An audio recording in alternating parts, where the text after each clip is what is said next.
সমালোচনা হজম করতে শিখুন। সমালোচনা হজম করতে শিখুন। আমি আমার জীবনে,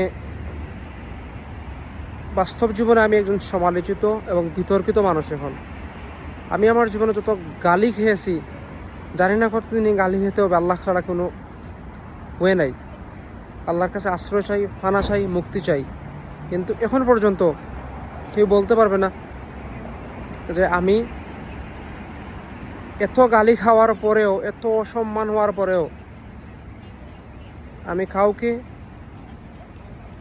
পাল্টা আঘাত করি নাই। হয়তো বা বিভিন্ন ক্ষেত্রে আমার সুযোগ ছিল, বিভিন্ন ক্ষেত্রে আমি কথা বলতে পারতাম, কিন্তু আমি বলি না, কারণ দোষ আমার। সো নিজের দোষটাকে স্বীকার করা এবং সমালোচনাকে হজম করা, যদি এটা আপনি করতে পারেন, আল্লাহ আজকে হোক কালকে হোক আল্লাহ আপনার দিন ফিরাবেন।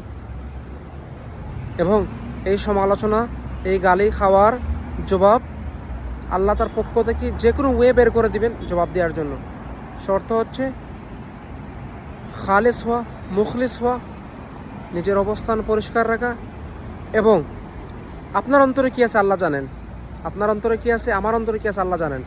যদি আপনার অন্তর সাফ থাকে, আল্লাহ একদিন না একদিন আপনার রাস্তা খুলে দেবেন ইনশাআল্লাহ। সো ক্রিটিসিজম হজম করতে শিখুন।